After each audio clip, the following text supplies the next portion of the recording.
प्यारे पुरुषों, तो फिर से एक बार आप सभी का स्वागत करता हूं हमारी DSSB केवीएस सीटेट की इस महायज्ञ में, जहां पर हम पढ़ रहे हैं 2025 में आने वाली ऐसे वैकेंसीज जिसके ऊपर पूरी भारत के जो अभ्यर्थी है उनकी नजर है। और इसी नजरों से बचाकर जो है इस बार अगर आपको शिक्षक बनना है तो ये जो हम एनसीईआरटी की सीरीज चला रहे हैं, जहां पर हम DSSB केवीएस और सीटेट में आए जितने भी PYQs है उनके बारे में पढ़ रहे हैं, तो एक एक PYQ आपके सामने रख रहा हूं और उसे फोड़ते फोड़ते हम आगे बढ़ रहे हैं। जी संपर्थ जी सर भी आ जाएंगे। थोड़ा सा उनका शेड्यूल जो थोड़ा सा बिजी चल रहा है उसकी वजह से थोड़ा सा लेट आने वाले हैं। ठीक है, चलिए शुरुआत करते हैं। और सबसे पहला क्वेश्चन आप सभी के लिए ये रहा। चलिए सभी लोग इसका आंसर कर देंगे। प्रणाम प्रणाम जी, प्रणाम सभी को, वेरी वेरी गुड इवनिंग। और इस सेशन में आप सभी का फिर से एक बार वेलकम करता हूं। ये क्वेश्चन पहला जो DSSB TGT और PGT में पूछा गया है कंप्यूटर साइंस के लिए, तो याद रखिएगा इस बार BPSC में कंप्यूटर टीचर की बहुत सारी वैकेंसी रहने वाली है, तो सेशन आपके लिए इंपॉर्टेंट रहेगा। ठीक है, चलिए आंसर करेंगे सभी लोग। इसका आंसर क्या रहेगा? पूछा गया है कि पौधों में ग्लूकोज स्टार्च के रूप में संरक्षित ऊर्जा होती है। सभी को पहला क्वेश्चन तो यहाँ पे आपका मिल जाता है कि पौधों के अंदर जो ग्लूकोज होता है वो कौन से रूप में स्टोर किया जाता है, तो वो स्टार्च के रूप में स्टोर किया जाता है। ये पहला एक क्वेश्चन आपको क्वेश्चन में ही मिल गया। और उसके बाद अगर मैं इंसानों की बात करता हूं, माने कि मैं अगर मनुष्य माने कि ह्यूमंस की बात करता हूं, तो उनके अंदर जो अतिरिक्त ग्लूकोज होता है उसको कौन से रूप में स्टोर किया जाता है, ये पूछा गया है। चलिए सभी लोग इसका भी आंसर कर देंगे। Very very good evening to all. सभी लोग जल्दी से आंसर करेंगे। क्या इसका करेक्ट आंसर रहेगा? जी बहुत बढ़िया, बहुत बढ़िया। और मैक्सिमम लोग जो है,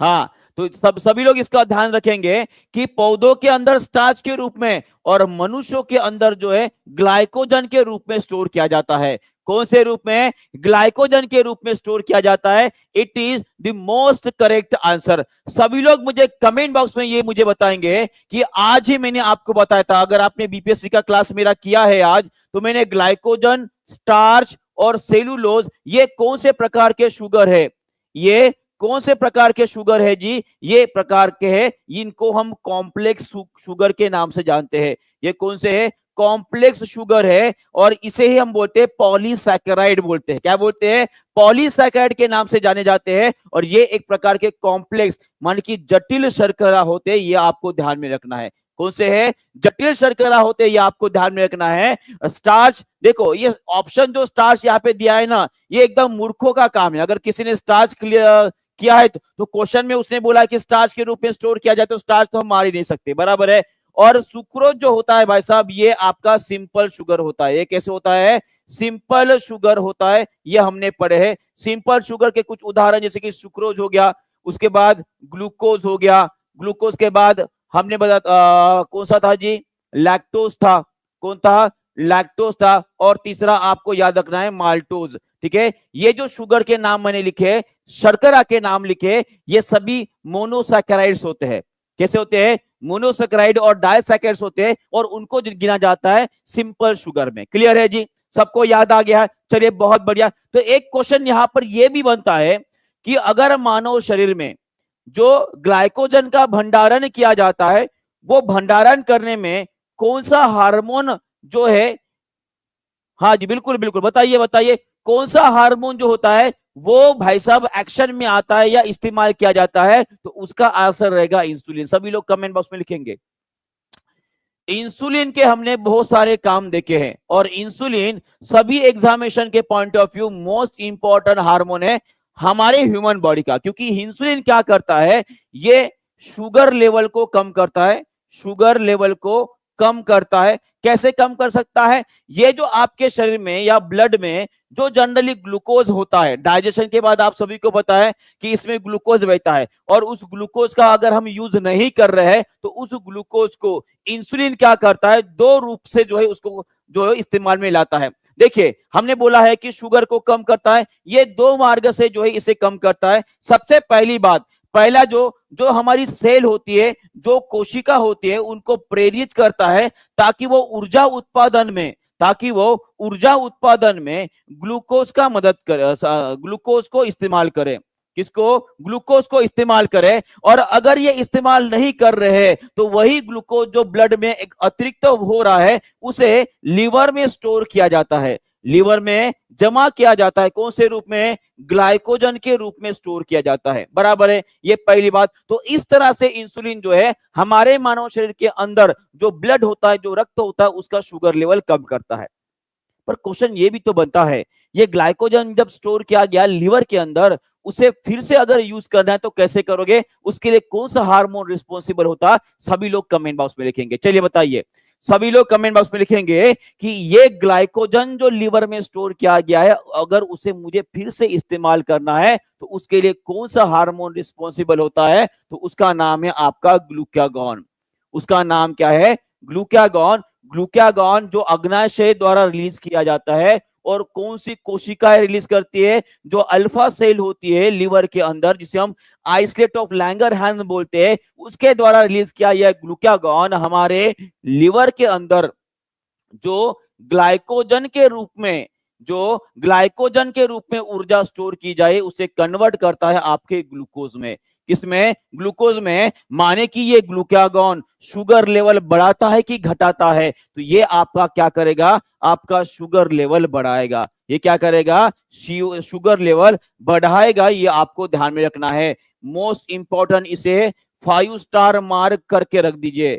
इसे 5 स्टार मार्क करके रख दीजिए कि ऐसा कौन सा शुगर होता है मानव शरीर के अंदर जो ह्यूमन ब्लड के अंदर, मानव रक्त के अंदर जो है शुगर लेवल बढ़ाने का काम करेगा? तो याद रखिएगा ग्लूकागॉन। कौन सा होता है? ग्लूकागॉन। ठीक है, चलिए आगे बढ़ते हैं। नेक्स्ट क्वेश्चन आप सभी के लिए, देखते हैं इसका उत्तर कौन करेगा। लास्ट टाइम मैंने आप सभी को होमवर्क दिया था और सभी लोग इसका आंसर करेंगे जल्दी से। चलिए बताएंगे सभी लोग,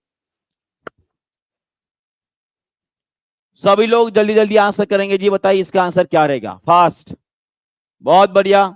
तो पूछा गया है कि निम्नलिखित में से किस पदार्थ का उपयोग अम्ल और क्षार की पहचान के लिए प्राकृतिक सूचक के रूप में किया जाता है? तो इसका आंसर आप सभी ने दिया था टर्मरिक माने की हल्दी। टर्मरिक माने की हल्दी। और उसी तरह से हमने हल्दी के बारे में बहुत सारी बातें भी पढ़े थे। और उसी तरह से जब प्राकृतिक संकेतक होते हैं वो कौन कौन से, ये भी हमने पढ़े थे। अगर मैं प्राकृतिक संकेतक की बात अगर करता हूं, जिसे हम नेचुरल इंडिकेटर बोलते हैं, तो उसमें कौन कौन से आता है? सबसे पहला हमने पढ़े थे किसके बारे में? सबसे पहला हमने पढ़े थे लिटमस पेपर के बारे में। तो लिटमस पेपर कितने प्रकार के होते हैं जी? जनरली 2 प्रकार के लिटमस पेपर हमने देखे थे। एक था आपका ब्लू लिटमस पेपर और एक होता है आपका red litmus paper. Red litmus paper जो है, जब कभी भी आप किसी बेस या क्षार में डालते हो तो वो ब्लू हो जाता है। और ब्लू लिटमस पेपर जब कभी भी एसिड में डालोगे तो वो रेड हो जाएगा। बराबर है। और उसी तरह से सेकंड हमने टर्मरिक, जो बेस मान के क्षार वाली जो सब्सटेंस होते हैं उनको पहचानने के लिए इस्तेमाल किया जाता है। तीसरा होता है रेड गैबेज, है ना, आपने देखा होगा रेड वाली कैबेज माई की, जिसे हम लाल गोभी बोलेंगे भाई साहब, वो भी इस्तेमाल किए जाते हैं एज ए प्राकृतिक संकेतक या नेचुरल इंडिकेटर की तरह। और चौथा जो होता है आपका चाइना रोज। चाइना मतलब चाइना रोज का मतलब ये मत समझिएगा कि चीन में उगने वाला कोई गुलाब का फूल है जी, बिल्कुल भी नहीं। शायद किसी लोगों को जो है थोड़ा सा कंफ्यूजन भी हुआ होगा नाम सुनकर, ये कोई चाइना में जो है गुलाब का फूल लेकर आए माने चाइना रोज नहीं होता है जी। तो चाइना रोज का मतलब होता है जिसे हम गुड़हल का फूल बोलते हैं। क्या बोलते हैं? गुड़हल का फूल बोलते हैं। ये गुड़हल का फूल जो है वो भी एक प्रकार का प्राकृतिक संकेतक होता है।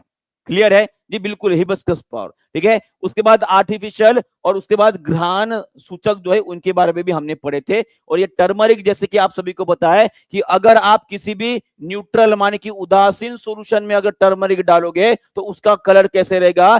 पीला ही रहेगा। अगर मैं किसी एसिड में डालता हूं तो ये भी कैसे रहेगा? पीला ही रहेगा। पर अगर किसी बेस या क्षार में आपने हल्दी को मिक्स कर दिया तो वो कैसे हो जाएगा? वर्मिलिन हो जाएगा, माने कि रेड कलर की हो जाएगी। सभी लोग मुझे बताएंगे, सभी लोग मुझे बताएंगे, अगर मेरे पास टर्मरिक सॉल्यूशन है, माने कि हल्दी का एक घोल है, एक घोल है, बराबर है, एक घोल है।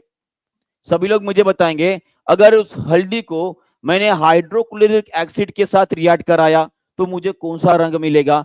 अगर अगर हल्दी में मैंने मान लीजिए प्योर वाटर डाल दिया, प्योर वाटर डाल दिया, तो उसमें आपका कौन सा रंग मिलेगा? और इसी हल्दी में मैंने मान लीजिए साबुन का झाग या साबुन का पानी डाल दिया, ठीक है, साबुन का घोल मिक्स कर दिया तो आपको कौन सा रंग मिलेगा? सभी लोग कमेंट बॉक्स में लिखेंगे। चलिए बताइए जी। अगर मैंने हल्दी में हाइड्रोक्लोरिक एसिड डाल दिया तो आपको कौन सा रंग मिलेगा? वो मिलेगा आपको पीले रंग का ही घोल मिलेगा।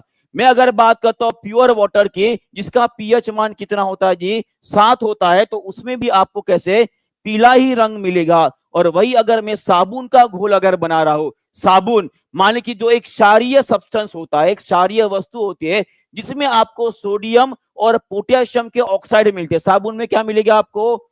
सोडियम और पोटेशियम के ऑक्साइड्स होते हैं। और ये ऑक्साइड्स कैसे होते हैं जी? ये क्षारीय होते हैं। कैसे होते हैं? क्षारीय होते हैं। और क्षारीय चीजों में जब कभी हल्दी का घोल या उसमें आप घोल डाल दियो तो भाई साहब ये आपको कैसे मिलेगा? ये मिलेगा आपको रेड कलर का हो जाएगा।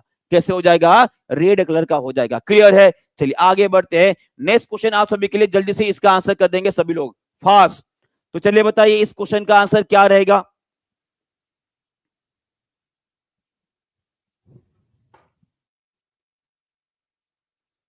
बहुत बढ़िया।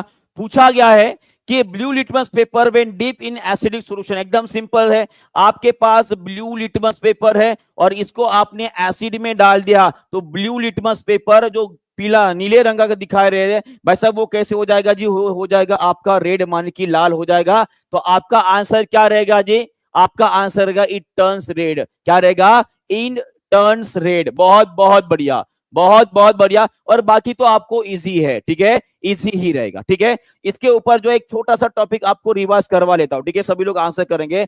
अगर मेरे पास ब्लू लिटमस पेपर है, अगर मेरे पास ब्लू लिटमस पेपर है और इस ब्लू लिटमस पेपर को मान लीजिए मैंने हाइड्रोक्लोरिक एसिड में डाल दिया, मान लीजिए मैंने इसे प्योर वाटर में डाल दिया, प्योर वाटर में डाल दिया, और मान लीजिए मैंने इसको साबुन के घोल में डाल दिया, तो आप सभी लोग कमेंट बॉक्स में मुझे लिखोगे HCl के साथ रिएक्ट करने के बाद इसका रंग कैसे रहेगा, पानी के साथ और साबुन के साथ। चलिए बताइए, सभी लोग आंसर करेंगे।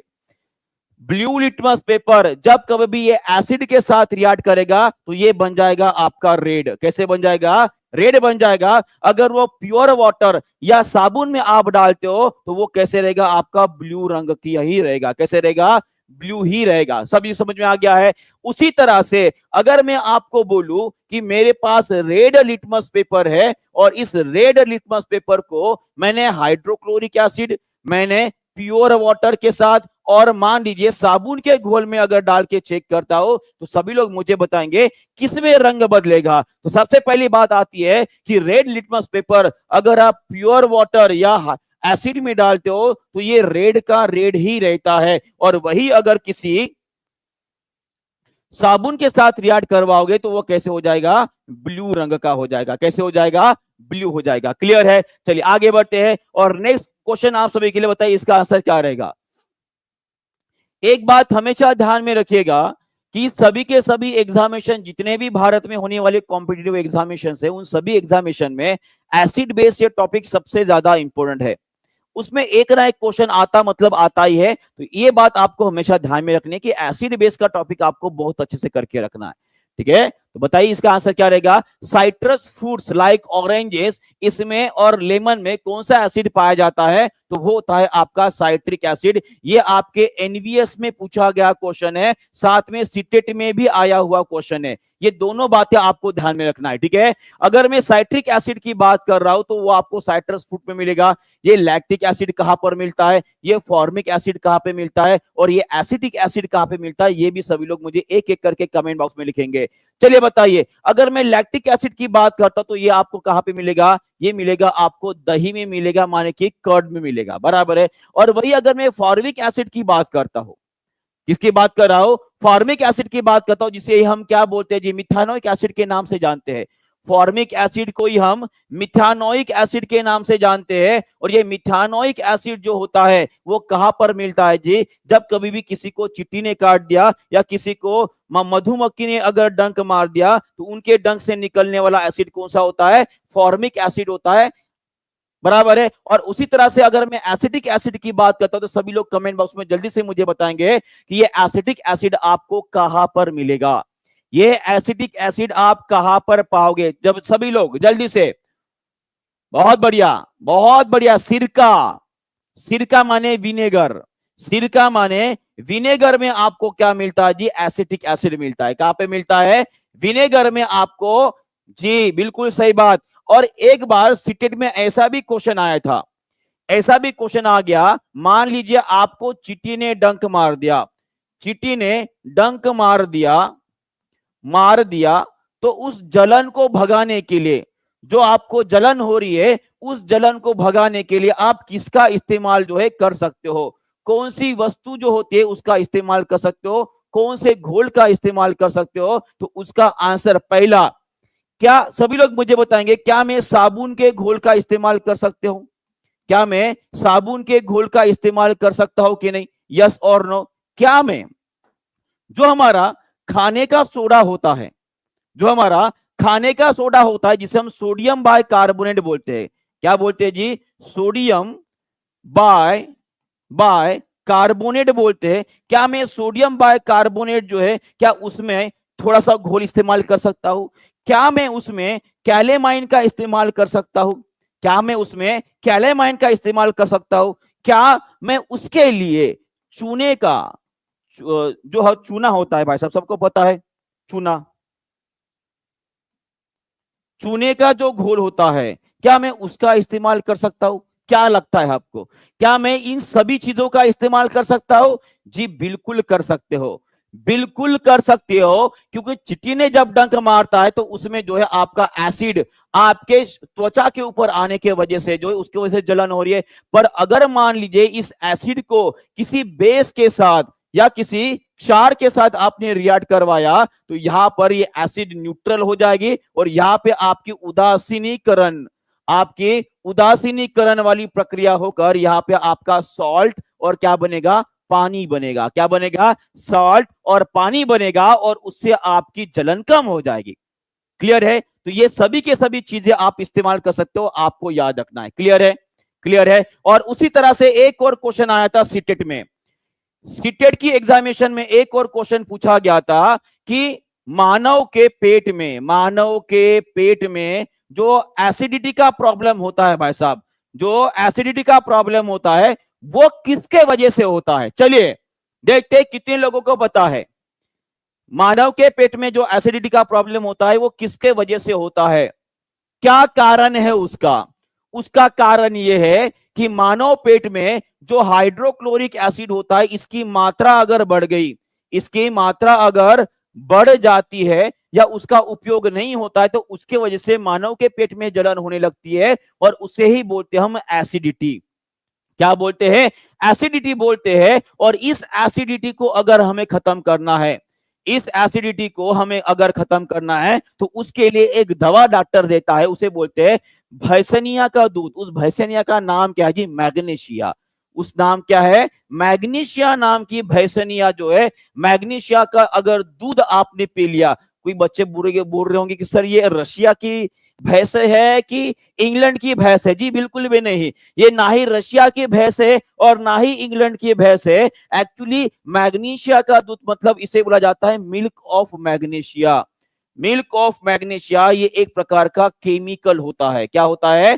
एक प्रकार का केमिकल होता है, जिसका केमिकल फार्मूला सभी लोग कमेंट बॉक्स में लिख देंगे। MgOH ट्वाइस, उसका फार्मूला क्या होता है? MgOH ट्वाइस, ये उसका फार्मूला रहेगा, मैग्नीशियम हाइड्रोक्साइड, जो कि एक प्रकार का प्रति अम्ल कर हम इस्तेमाल करते हैं। क्या करते हैं? प्रति अम्ल कर जो है इसे इस्तेमाल किया जाता है। और आपको ये भी याद रखना है, ये अगर आपको समझ में आ गया है तो सभी लोग एक बार लाइक शेयर और कमेंट भी करते रहेंगे और सब्सक्राइब भी कर लेंगे। और उसी तरह से देखिए कितने सारे क्वेश्चन बन रहे हैं, एक क्वेश्चन से कितने क्वेश्चन बन रहे हैं। और उसी तरह से फिर से एक बार बता रहा हूं, यूपी टेट, सी टेट और उसी तरह से DSSB में आने वाला एक और क्वेश्चन में आपके साथ शेयर कर रहा हूं। वो क्वेश्चन क्या है? वो क्वेश्चन इस तरह से पूछा गया था कि कि अगर मैंने मेटल को जलाया का मतलब क्या है जी? अगर मैंने मेटल को जलाया का मतलब क्या है? उसके मैंने मेटल ऑक्साइड बनाया। क्या बनाया? मेटल ऑक्साइड बनाया। और इस मेटल ऑक्साइड में मैंने थोड़ा सा पानी ऐड कर दिया। क्या कर दिया? थोड़ा सा पानी ऐड कर दिया। तो उसके बाद ये जो आपका घोल बना है, ये जो आपका घोल बना है, ये घोल का पीएच मान कितना रहेगा, ये क्वेश्चन पूछा गया डी ट्रिपल एस में। इस घोल का गुणधर्म कौन सा रहेगा, गुणधर्म कौन सा रहेगा, ये क्वेश्चन पूछा गया है आपके सीटेट में। और ये क्वेश्चन आपका पूछा गया है कि मेटल के ऑक्साइड्स, इनका गुणधर्म कैसे होता है, ये क्वेश्चन पूछा गया है आपका यूपी टेट में। चलिए अभी देखते हैं कितने लोग जो इसका सही उत्तर कर पाते हैं। एक क्वेश्चन देखो कितने एग्जामिनेशन में कितने रूपों में पूछा गया है, बराबर है। तो अगर पूछा जाता है कि सीटेट में पूछा गया क्वेश्चन ये था कि उसका गुणधर्म कौन से रहेगा, तो वो रहेगा हमेशा आपका क्षारीय रहेगा। कैसे रहेगा, क्षारीय माने कि बेसिक रूप का होता है। अगर आपको पूछा गया है डी ट्रिपल एस में कि उसका पीएच मान कितना था, तो याद रखिएगा 7 से अधिक रहेगा। कितना रहेगा, 7 से अधिक रहेगा। और इसका भी आंसर क्या रहेगा आपका, क्षारीय रहेगा। कैसे रहेगा, क्षारीय रहेगा। सबको समझ में आ गया है, सबको समझ में आ गया है। तो इसी से हमें एक निष्कर्ष मिलता है, इसी से हमें एक निष्कर्ष मिलता है कि अगर आपके पास मेटल के ऑक्साइड से, मेटल के ऑक्साइड से, वो जनरली आपके क्षारीय धर्मी होते हैं। कैसे होती है, क्षारीय धर्मी होती है। और वही अगर आपके पास नॉन मेटल से, नॉन मेटल का मतलब जिसे बोलेंगे हम अधातु अगर होते हैं, और उनके ऑक्साइड्स की अगर मैं बात कर रहा हूं, तो जनरली ये कैसे होते हैं, एसिडिक होते हैं। एसिडिक माने कि ये रहते हैं आपके आम्लीय रहेंगे। कैसे रहेंगे, आम्लीय रहेंगे, माने कि इनका पीएच मान कितना रहेगा जी, 7 से कम रहता है। कैसे होता है, 7 से कम होता है। ये क्लियर है सभी को, इतना क्लियर हो गया है। चलिए बहुत बहुत बढ़िया, आगे बढ़ते हैं। नेक्स्ट क्वेश्चन आप सभी के लिए।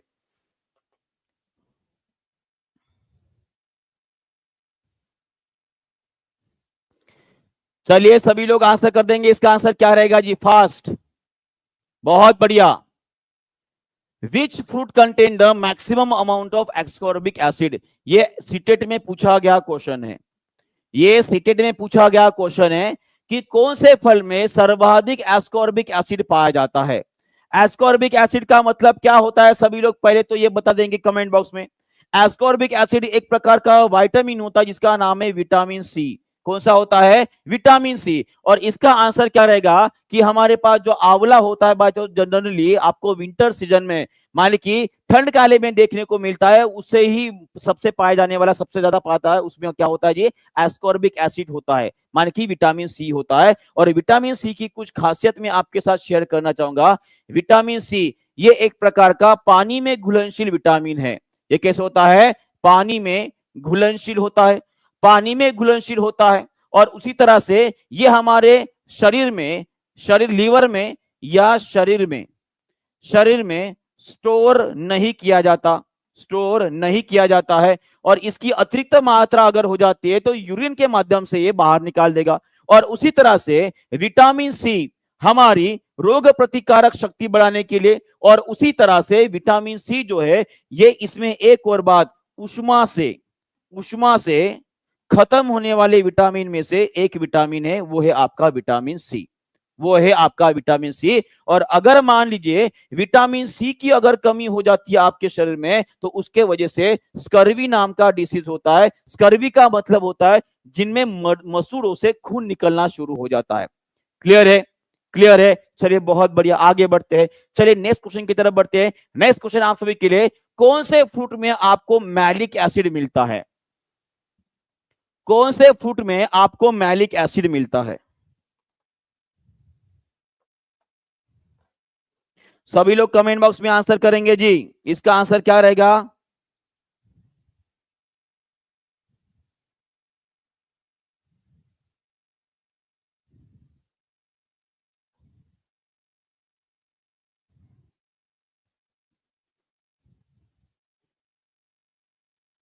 बहुत बढ़िया, बहुत बहुत बढ़िया, सभी लोग सही उत्तर कर रहे हैं, सभी लोग सही उत्तर और भाई साहब भेज भी रहे हैं।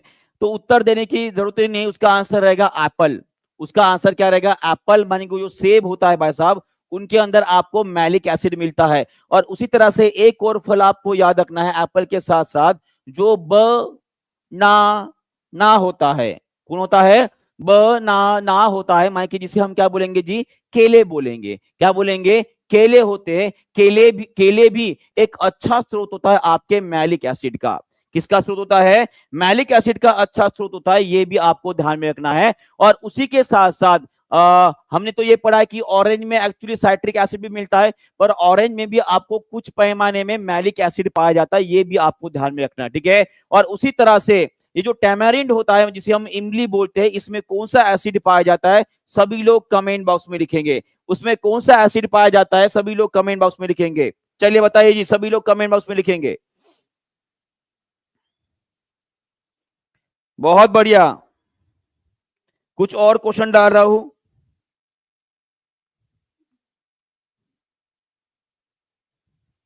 बहुत बहुत बढ़िया, सही उत्तर कर रहे सभी लोग। चलो, सभी ने सही उत्तर कर दिया है, सभी को पता है, ठीक है। चलिए, एप्पल आपके लिए थैंक यू वेरी मच। वैसे भी एप्पल बहुत ज्यादा महंगे हो गए भाई साहब, बराबर है। चलिए आगे बढ़ते हैं। नेक्स्ट क्वेश्चन केवीएस पीआरटी 2018 में पूछा गया क्वेश्चन है। चलिए बताइए इसका आंसर क्या रहेगा? Which type of food provide instant energy? कौन सा भोजन तुरंत ऊर्जा जो है प्रदान करता है? चलिए सभी लोग इसका भी आंसर कर देंगे जल्दी से, क्योंकि मुझे पता है आप सभी को इसका आंसर पता है। केवीएस पीआरटी 2018 में पूछा गया क्वेश्चन है, कौन सा भोजन तुरंत आपको ऊर्जा प्रदान करता है? तो हमने एक्चुअली पढ़े थे प्रमुख पोषक तत्व। हमने पढ़े थे प्रमुख पोषक तत्वों के बारे में, बराबर है, जिसे हम मैक्रो न्यूट्रिएंट्स बोलते हैं। क्या बोलते हैं? मैक्रो न्यूट्रिएंट्स बोलते हैं। इन मैक्रो न्यूट्रिएंट्स में सबसे पहला घटक था हमारा कार्बोहाइड्रेट, दूसरा घटक था हमारा फैट माने की वसा, और तीसरा घटक था हमारा प्रोटीन। तो इसमें से जो प्रमुख सोर्स होता है हमारे ऊर्जा का, वो होता है हमारा कार्बोहाइड्रेट। क्या होता है? कार्बोहाइड्रेट। और सभी लोग जो है कम से कम दो चीजें मुझे ऐसे बता देंगे जो भारतीय खाने में पाए जाते हैं और जो प्रमुख स्रोत होते हैं आपके कार्बोहाइड्रेट के। चलिए सभी लोग कमेंट बॉक्स में लोग बताएंगे, क्योंकि ये क्वेश्चन ईवीएस में पूछा गया क्वेश्चन है कि भारतीय खाने के अंदर ऐसी कौन सी चीजें होती है जो कार्बोहाइड्रेट के मुख्य स्रोत पाए जाते हैं। तो इसके उदाहरण कोई भी मुझे दो दे देंगे। पहला उदाहरण तो है आपका राइस माने की चावल, और दूसरा रहेगा भाई साहब आपकी गेहूं माने की जो मिलती है हमें रोटी से। किससे मिलती है? रोटी से। मान की गेहूं को रोटी जो खा रहे भाई साहब, वो सबसे बड़ा स्रोत होता है आपके कार्बोहाइड्रेट का। क्लियर है? क्लियर है, बहुत बढ़िया। और फूड रिच इन फैट, इसमें आपको वसा मिलेगा।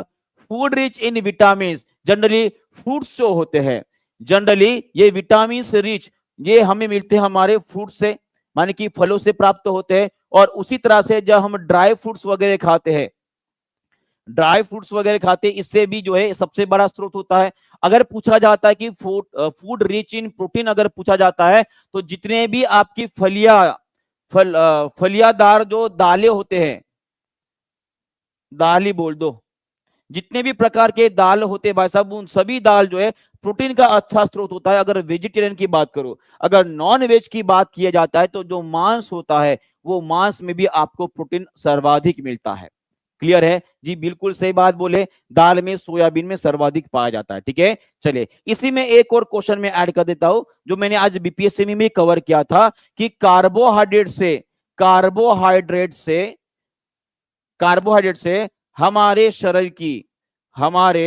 शरीर की रिक्त स्थान परसेंट ऊर्जा की जरूरत पूरी होती है। चलिए सभी लोग इसका आंसर जो है कमेंट बॉक्स में जरूर लिख देंगे, ठीक है। कार्बोहाइड्रेट से हमारे शरीर की कितनी प्रतिशत की ऊर्जा की जरूरत जो है वो पूरी होती है, ठीक है। देखते हैं कितने लोग सही उत्तर कर पाते हैं। चलिए तब तक चलते हैं नेक्स्ट क्वेश्चन की तरफ, जो केवीएस पीआरटी फिर से 2018 में पूछा गया क्वेश्चन है। चलिए 90% नहीं होती है जी, 90% नहीं होती है। एक्चुअली में इसका आंसर आपको देना चाहूंगा, इसका आंसर रहेगा आपका लगभग 60 से लेकर 70% ऊर्जा की जो है वो हमारे कार्बोहाइड्रेट से पूरी होती है, ठीक है। चलिए इसका भी आंसर दे देंगे सभी लोग। मनुष्य के शरीर में छोटी आंत की लंबाई कितनी होती है? स्मॉल इंटेस्टाइन की लेंथ कितनी होती है? तो स्मॉल इंटेस्टाइन की अगर मैं बात करूं, स्मॉल इंटेस्टाइन की अगर मैं बात करता हूं, तो हमारे शरीर में पाए जाने वाले सबसे लंबी चीजों में से ये एक रहेगी।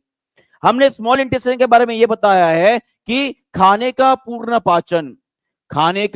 पूर्ण पाचन कहां पर होता है जी? वो हमारे स्मॉल इंटेस्टाइन में होता है। हमारे खाने के पाचन के बाद जो एब्जॉर्प्शन नाम की डाइजेस्टिव सिस्टम की एक स्टेप होती है, बराबर, जिसे हम अवशोषण बोलेंगे। क्या बोलेंगे? अवशोषण बोलते हैं।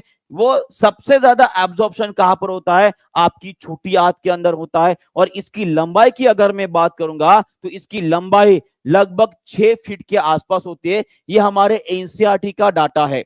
क्या दिया है उत्तर इसका? लगभग 6 से 7 मीटर होता है जी। लगभग 6 से 7 मीटर होता है। 6 से 7 मीटर इसकी लंबाई होती है। और इसकी चौड़ाई अगर देखी जाए तो लगभग 2.5 सेंटीमीटर होती है। कितनी होती है? 2.5 सेंटीमीटर होती है। ये आपको ध्यान में रखना है। और इसी के अंदर होती है छोटा सा स्ट्रक्चर जिसे हम बोलेंगे विली। इसे हम क्या बोलते हैं? विली। और विली क्या करते हैं जी? आपके डाइजेशन में और एब्जॉर्प्शन माने कि पाचन और उनका अवशोषण जो किया जाता है उसमें मदद करने वाले इंटेस्टाइन के अंदर का एक पार्ट होता है जिसे बोलेंगे हम विली। बराबर है? तो ऑब्वियस है, अगर मैं ऑप्शन के हिसाब से जाऊंगा तो आपका करेक्ट आंसर क्या रहेगा? Option number C, 7.5 metre. क्या रहेगा? 7.5 metre is the correct answer. Clear है? चलिए, बहुत बहुत बढ़िया, आगे बढ़ते हैं। और अगर मैं बात करता हूं बड़ी आंत की, जिसे हम लार्ज इंटेस्टाइन बोलते हैं, तो लार्ज इंटेस्टाइन की लंबाई जो है वो कम होती है। इसकी लंबाई कैसे रहेगी जी? वो कम रहेगी। पर इसकी मोटाई अगर आप देखते हो तो इसकी मोटाई ज्यादा होती है। अगर मैं इसकी बात करूंगा तो लगभग जो है 1.5 मीटर जो है वो लंबी होती है। कितनी होती है? 1.5 मीटर इसकी लंबाई होती है। और मोटाई जो है भाई साहब उससे भी ज्यादा रहती है। क्लियर है जी? क्लियर है? चलिए, बहुत बहुत बढ़िया। और एक बात मैं आपको बताना चाहूंगा, ये अगर आप बड़ी आंत को देख पा रहे हो तो इसे अगर मैं जूम करूं, तो यहां पे एक पार्ट आपको नजर आ रहा है। ठीक है? इस पार्ट को क्या बोला जाता है? जो भी आंसर देगा भाई साहब वो सिकंदर, बाकी सब बंदर। समझ लीजिए, इस पार्ट को क्या बोला जाता है? ये तो आपका अपेंडिक्स है, जो एक प्रकार का वेस्टिजियल ऑर्गन है हमारे शरीर का। वेस्टिजियल ऑर्गन का मतलब क्या होता है? जो हमारे शरीर में इसका अभी कोई भी उपयोग नहीं हो रहा है, माने कि खाली पीढ़ी जो है वो जगह खा रहे हैं और ऐसे पड़े हैं उनको। और उन ऑर्गन्स को क्या बोला जाता है जी? उनको बोला जाता है भाई साहब वेस्टिजियल ऑर्गन। बराबर है? तो इस पार्ट को क्या बोला जाता है? ड्यूडेनम जो है वो छोटी आंत का पार्ट होता है। मैं बड़ी आंत के पार्ट की बात कर रहा हूं। चलिए, सभी लोग आंसर करेंगे, सभी लोग इसका आंसर करेंगे। बहुत बढ़िया जी, पंकज कुमार जी ने आंसर दिया, इसको सीकम बोला जाता है। इसे सीकम बोला जाता है। और सीकम का मतलब मैं इसलिए समझा रहा हूं क्योंकि हमने आपको बताया था कि हमारे शरीर के अंदर डाइजेशन में मदद करने वाले कुछ बैक्टीरियाज होते हैं, कुछ जीवाणु होते हैं। ये जो बैक्टीरिया और जीवाणु होते हैं ना, आपको इसी के अंदर पाए जाते हैं, सीकम के अंदर। और किसी को पता है, आपने एक बीमारी के बारे में सुना होगा जिसे अपेंडिक्स बोला जाता है। कितने लोगों ने सुना है? एक बार हाथ ऊपर कर लेंगे। कितने लोगों ने सुना है अपेंडिक्स के बारे में? चलो एक बार हाथ ऊपर करेंगे। अपेंडिक्स में क्या होता है आप सभी को पता है? ठीक है? अपेंडिक्स जब किसी को हो जाता है तो ऐसे बोला जाता है कि उसके पेट में बहुत ज्यादा दर्द होता है ना? थोड़ी देर हो गया, फिर रुक जाएगा, फिर से दर्द होना शुरू हो जाएगा। और दर्द इतना भयानक होता है कि वो अनबियरेबल होता है। कैसे होता है? अनबियरेबल होता है। ऐसा क्यों होता है मैं आपको बताना चाहूंगा। जनरली जब कभी भी हम कोई रॉ चीज खाते हैं, रॉ मतलब क्या है? कुछ जो है बिना पके हुए या अर्ध पके हुए हम चीजें खाते हैं। जैसे कि पका हुआ चावल नहीं खाया या कुछ कच्ची सब्जियां खा ली, तो उस टाइम पे क्या हो जाता है कि ये जो कुछ चावल है या कुछ चीजें है, मान लीजिए यहां पर आ गया, गलती से अपेंडिक्स में आ गया, जो कि हमारा एक प्रकार का वेस्टिजियल ऑर्गन है। और अभी मैंने बताया कि यहाँ पे अंदर क्या होते हैं? कुछ बैक्टीरियाज होते हैं, कुछ जीवाणु होते हैं। और ये जीवाणु क्या करते हैं? अनपचे खाने के ऊपर अटैक कर देते हैं। और उसके वजह से क्या हो जाता है? इन्फेक्शन हो जाता है। क्या हो जाता है? इन्फेक्शन हो जाता है। और इसी इन्फेक्शन के कारण जो है उस ऑर्गन में इतना ज्यादा दर्द होने लगता है कि शायद उसे एक ही ऑप्शन होता है। वो कौन सा है? कि ऑपरेशन कर लो और निकाल लो। ऑप्शन वही होता है। ठीक है? और इसीलिए अपेंडिक्स मतलब क्या है अभी आपको समझ में आ गया होगा। क्लियर है? अगर आपको समझ में आ गया है, क्लियर हो गया है, तो एक बार लाइक शेयर जरूर कर लेंगे। ठीक है? चलिए आगे बढ़ते हैं। और जैसे कि मैंने आपको बोला है सीकम का पार्ट क्या होता है, यही वो सीकम है। ठीक है? चलिए आगे बढ़ते हैं। अपेंडिक्स वेस्टिजियल ऑर्गन, जैसे कि मैंने आपको बताया। ठीक है? और भी कोई वेस्टिजियल ऑर्गन है जो आपको पता है तो जरूर कमेंट बॉक्स में लिख दीजिएगा, ठीक है? ठीक है, अगर आपको और कोई वेस्टिजियल ऑर्गन पता है तो जरूर कमेंट बॉक्स में लिख देंगे, ठीक है? यहाँ पे मैं एक हिंट देता हूं, ये जो है दिख रहा है ना आपको, इसे हम ईयर पिन्ना बोलते हैं। ये भी एक प्रकार का वेस्टिजियल ऑर्गन है हमारे शरीर का। क्या है? वेस्टिजियल ऑर्गन है, क्योंकि हम उस कान को हिला नहीं सकते। चलिए सभी लोग एक बार ट्राई करेंगे और देखेंगे क्या कोई कान हिला सकता है।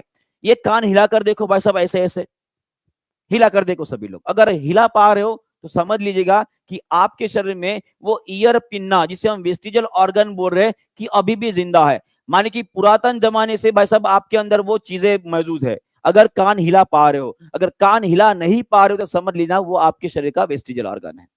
और बंदर को आपने देखा होगा या किसी जानवर को आपने देखा होगा, कान को वो इस तरह से जहां से आवाज आती है उस दिशा में जो है मोड़ सकते हैं। वो कान की दिशा को मोड़ने के लिए ईयर पिन्नाज होते हैं, जो अभी हम नहीं करते, ठीक है? आवाज आए तो हम सब ऐसे देख लेंगे, ऐसे करेंगे या ऐसे कर लेंगे, बराबर है? चलिए बहुत बहुत बढ़िया, आगे बढ़ते हैं। इसका आंसर डीटी पीआरटी 2022 में पूछा गया क्वेश्चन है, सभी ने इसका आंसर दे दिया है। Which of the following statement is correct, कि कौन सा कथन जो है सही है? पक्षी समतापी प्राणी है, माने कि वार्म ब्लडेड होते हैं जी। क्या ये सही स्टेटमेंट है जी? जी बिल्कुल सही स्टेटमेंट है। Mammals are cold blooded animal, ये सही है जी? जी बिल्कुल भी नहीं, ये गलत है, हमने पढ़े हैं।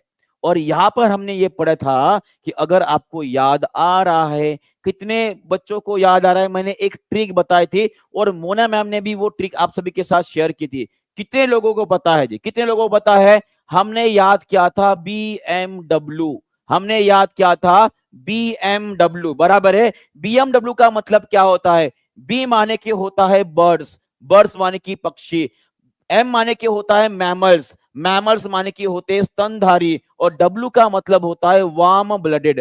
कैसे होते हैं? वार्म ब्लडेड माने कि गर्म खून वाले जो जानवर होते हैं वो होते हैं बर्ड्स माने कि पंछी, और मैमल्स माने के होते हैं स्तनधारी। और इसी में देखिए आप देख पा रहे हो जितने भी बर्ड्स होते हैं वो जनरली वार्म ब्लडेड होते हैं, और मैमल्स जिसमें इंसान भी आता है वो कोल्ड ब्लडेड नहीं, ये भी वार्म ब्लडेड होता है। माने कि आपका करेक्ट स्टेटमेंट कौन सा रहेगा? Option number C is the correct answer. केवल ऑप्शन नंबर सी जो है आपका सही उत्तर रहेगा। कैसे रहेगा? ऑप्शन नंबर सी एकदम सही उत्तर रहेगा। सभी लोग मुझे बताएंगे, अगर मैं आपको यह क्वेश्चन पूछूं, मेंढक, मेंढक कौन से प्रकार का जानवर है? सभी लोग जल्दी जल्दी कमेंट बॉक्स में लिखेंगे, सभी लोग कमेंट बॉक्स में लिखेंगे, मेंढक कौन से प्रकार का जानवर है? मछली, जल की है रानी, जीवन उसका है पानी, कौन से प्रकार का जानवर है? कोल्ड ब्लडेड या वार्म ब्लडेड? उसके बाद मैं बात करता हूं आपके मगरमच्छ की। मगरमच्छ कौन से प्रकार का जो है वो जानवर है? उसके बाद बात करता हूं मैं व्हेल मछली की। किसकी? व्हेल फिश जो होती है, इसके बारे में सभी लोग जो है एक बार कमेंट बॉक्स में जरूर लिखेंगे। तो ये आपको इतना सा तो समझ में आ गया है कि ये तीनों के तीनों जानवर ना ही बर्ड से और ना ही मैमल से, माने कि ये सभी के सभी आपके कोल्ड ब्लडेड एनिमल रहेंगे, बराबर है? पर वही अगर मैं बात करूंगा वेल, माने कि वेल मछली जो होती है वो कैसी होती है जी? चलिए सभी लोग आंसर करेंगे, बहुत बढ़िया। वेल मछली की अगर मैं बात करूंगा तो ये वार्म ब्लडेड होते हैं। कैसे होते हैं? वार्म ब्लडेड होते हैं। क्यों होते हैं? क्योंकि वेल मछली जो है ये कोई फिश नहीं है, ये गिनी जाती है आपकी मैमल्स में गिनी जाती है। किसमें गिनी जाती है? मैमल्स, माने कि स्तनधारियों में गिनी जाती है। और अभी अभी हमने पढ़ा है कि जो स्तनधारी जीव होते हैं वो गर्म खून वाले होते हैं। कैसे होते हैं? गर्म खून वाले होते हैं। बहुत बहुत बढ़िया। चमगादड़, चलिए सभी लोग आंसर करेंगे। चमगादड़ कैसे होता है? गर्म खून का होता है कि ठंडे खून का होता है? उसी तरह से एक जानवर है जिसे बोलेंगे हम प्लेटिपस, प्लेटिपस और इकिडना, प्लेटिपस एंड इकिडना, ये कौन से प्रकार के जानवर होते हैं? सभी लोग आंसर करेंगे जी, बहुत बढ़िया। चमगादड़, प्लेटिपस और इकिडना, ये तीनों के तीनों आपके ये कैसे रहेंगे? वार्म ब्लडेड एनिमल रहेंगे, माने कि गर्म खून वाले जानवर है। और आपको ये भी याद रखना है कि प्लेटिपस और इकिडना ये मैमल होने के बावजूद ये अंडे देने वाले मैमल है, ये अंडे देने वाले मैमल माने कि स्तनधारी है। ये भी बात आपको ध्यान से और अच्छे से याद रखना है। क्लियर है? क्लियर है? चलिए बहुत बढ़िया, आगे बढ़ते हैं, नेक्स्ट क्वेश्चन की तरफ जाते हैं। सभी लोग इसका भी आंसर कर देंगे। इसके ऑप्शन मैंने यहाँ पे रखे नहीं है, बस आपको क्या करना है कि यहाँ पे आपको ह्यूमंस ऑर्गन्स के बारे में दिया है, डाइजेस्टिव सिस्टम में जो इन्वॉल्व होते हैं और उनका कार्य कौन सा है ये आपको जानना है। ये इंग्लिश में है और ये आपका हिंदी में है। तो सबसे पहले जितने भी बच्चे इंग्लिश में पढ़ रहे हैं सभी लोग धड़ाधड़ इसके गोली की तरह आंसर कर देंगे। चलिए बताइए, अगर मैं माउथ की बात करता हूं, माने कि मुंह की अगर मैं बात करता हूं, तो मुंह में क्या होता है? चलिए बताइए। चलिए सभी लोग इसका आंसर करेंगे। इसका आंसर क्या रहेगा? अगर मैं माउथ की बात करता हूं तो माउथ में माने कि मुंह में क्या होता है जी? हमारे मुंह में स्टार्च का कन्वर्शन शुगर में किया जाता है। ये माउथ की जोड़ी आ गई आपकी 4 के साथ, माउथ की जोड़ी आ गई 4 के साथ। और इसमें कौन सा एंजाइम काम करता है? तो इसमें आता है आपका एमिलेज एंजाइम। कौन सा आता है? एमिलेज एंजाइम एक्शन में आता है। अगर मैं स्टमक माने कि पेट की अगर मैं बात करता हूं तो पेट कौन सा कार्य करता है? तो पेट में बनता है एसिड। क्या बनता है? एसिड। तो पेट की जोड़ी आ जाएगी आपकी 5 के साथ। और कौन सा एसिड बनता है? हाइड्रोक्लोरिक एसिड बनता है। कौन सा? हाइड्रोक्लोरिक एसिड बनता है। चलिए बहुत बढ़िया। और उसी तरह से जो कुछ हिंदी में भी देख लेंगे सभी लोग। चलिए बताइए इसका आंसर क्या क्या रहेगा? जैसे कि मुंह की बात हमने की तो मुंह में जो एमिलेज एंजाइम होता है वो स्टार्च को शर्करा में तोड़ता है। पेट की बात किया मैंने तो पाचन रस जो होते हैं, हाइड्रोक्लोरिक एसिड जो है वो पाचन में मदद करेंगे। और उसी तरह से यकृत माने कि लीवर की अगर मैं बात करूंगा तो लीवर का काम कौन सा होता है? तो सभी लोग मुझे इसका आंसर करेंगे। बहुत बढ़िया। यहाँ पे आपका आंसर आएगा कि वसा के पाचन में जो पित्त रस होता है उसका स्त्रावन कौन करता है? लीवर करता है। कौन करता है? लीवर करता है। और छोटी आंत की अगर मैं बात कर रहा हूं तो छोटी आंत जो होता है अवशोषण क्षेत्रफल बनाने के लिए रिलीज होती है आपकी छोटी आंत के अंदर, बराबर है। और उसी तरह से बड़ी आंत के लिए बस एक ही बचा है कि अपचित भोजन से जल और कुछ लवण जो होते हैं उनका अवशोषण करने के लिए आप किसका इस्तेमाल करते हैं? बड़ी आंत का वो कार्य होता है। ये सभी को क्लियर हो गया है? चलिए ये अगर आपको क्लियर हो गया है तो थोड़ा सा और आगे बढ़ते हैं। नेक्स्ट क्वेश्चन आप सभी के लिए केवीएस पीआरटी 2011 में पूछा गया क्वेश्चन है। चलिए बताइए इसका आंसर क्या रहेगा? फास्ट, जल्दी जल्दी आंसर करेंगे सभी लोग। चलिए fast. What is the total number of chromosomes in a normal human body? भाई साहब ये मैंने इतने बार आपको बताया है कि आप इस क्वेश्चन का आंसर मरने की बाद भी दे सकते हो। उसका आंसर रहेगा 46। और कितनी जोड़ियां होती है अगर ऐसे पूछा जाता है? नंबर ऑफ पेयर अगर पूछे जाते हैं माने कि जोड़ियां अगर पूछी जाती है तो उसका आंसर रहेगा 23। सभी लोग लिख देंगे कि मेल के अंदर और फीमेल के अंदर इन दोनों को अलग अलग जो लिंग आपको नजर आ रहा है उसके लिए जिम्मेदार क्रोमोसोम कौन से होते हैं? तो उसका आंसर रहेगा आपका एक्स वाई क्रोमोसोम। तो मेल के अंदर आपको एक्स वाई मिलेगा और फीमेल के अंदर मिलेगा आपका एक्स एक्स क्रोमोसोम। क्लियर है? चलिए बहुत बहुत बढ़िया। और इसी को हम क्या बोलते हैं जी? इसे ही को ही बोलते हैं हम सेक्स पेयर बोलते हैं। क्या बोलते हैं? सेक्स पेयर बोलते हैं। चलिए नेक्स्ट आगे, नेक्स्ट क्वेश्चन आप सभी के लिए ये रहा। चलिए बताइए, पूछा गया है ये आपका क्वेश्चन है, ठीक है। चलिए बताइए, which of the following is not found in section of lip?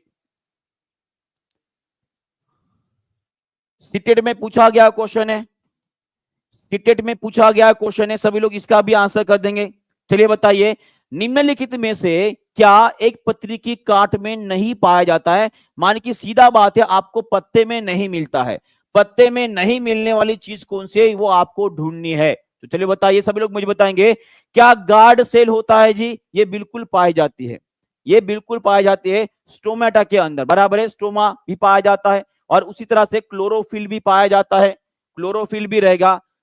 पादाब जिसे हम सुडोपोडिया बोलते हैं और झाइलम जो होता है, क्या ये दोनों पाए जाते हैं जी? बिल्कुल भी नहीं। ना ही उनके आपके ऊपर सुडोपोडिया पाए जाते हैं। ये सुडोपोडिया किन में होता है जी? ये अमीबा नाम का जो जानवर हमने पढ़े थे भाई साहब वहां पे आपको मिलता है। और झाइलम की अगर मैं बात करूं तो ये झाइलम किस में होता है? ये आपको स्टेम में मिलेगा, माने कि जो तना होता है तने में होता है जी। तो ये और ये आपके दोनों भी उत्तर रहेंगे, माने कि ऑप्शन नंबर आएगा आपका डी एंड ई। क्या रहेगा? D and E. Option number 4 is the correct answer. Option number 4 is the correct answer. Clear है? क्लियर है? चलिए, बहुत बहुत बढ़िया, आगे बढ़ते हैं, नेक्स्ट क्वेश्चन की तरफ बढ़ते हैं। नेक्स्ट क्वेश्चन, ओके चलिए, ये हमने क्वेश्चन लास्ट टाइम दे दिया था, तो कुछ क्वेश्चन जो है मैं आप सभी के लिए होमवर्क दे रहा हूं, सभी लोग उस क्वेश्चन के आंसर कर देंगे। सबसे पहला क्वेश्चन ये है कि पैरासिटिक प्लांट, पैरासिटिक प्लांट, उसका एक उदाहरण आपको लिख के देना है। उसी तरह से ये पैरासिटिक प्लांट जो होते हैं, हमारा जो फूड चेन होता है, हमारा फूड चेन जो होता है, उसमें ये कौन से पायदान पर पाए जाते हैं, ये आपको लिखना है। और उसी तरह से जो कुछ इंसेक्टिवोरस प्लांट होते हैं, जो इंसेक्टिवोरस प्लांट होते हैं, जिसे हम क्या बोलते हैं, कीटभक्षी पौधे होते हैं, कीटभक्षी पौधे होते हैं, इसका उदाहरण आपको एक लिख देना है। और उसी तरह से ये फूड चेन में, ये हमारे जो अन्न नलिका, अन्न जो है वेब है, ठीक है, चैन जो है, उसके अंदर वो कहां पर पाए जाते हैं, ये दोनों भी क्वेश्चन आपके लिए बहुत ही ज्यादा इंपॉर्टेंट रहेंगे। Most important question. अगर इसके बारे में थोड़ा सा सर्च करोगे तो उसका आंसर जो है आपको कमेंट बॉक्स में लिख देना है, ठीक है। और ये इसके बारे में अभी अभी हमारी एग्जामिनेशन में पूछा गया है। अगली बार हो सकता है कि जो पैरासिटिक प्लांट, जिसे हम, उसका उदाहरण आप सभी को पता है, उसका उदाहरण लेकर जो है आप सभी लोग जो उसको फूड चेन में कहां पर पाया जाता है, ये जरूर लिख देंगे, ठीक है। तो इसी तरह के सेशन को ज्वाइन करने के लिए सभी लोग जो है टीम परीक्षा के साथ जुड़ जाएंगे। और उसी तरह से आपको फिर से एक बार बता दूं कि 60% का ऑफर चल रहा है, उसे भी आप जो है कैप्चर कर जो है अपनी तैयारी टीम परीक्षा के साथ कर सकते हो, ठीक है जी। चलो मिलते हैं कल अपनी सेशन में इसी तरह की एक जबरदस्त सेशन के साथ। तो सभी का धन्यवाद जुड़ने के लिए। Thank you very much. Good bye, God bless you and take care.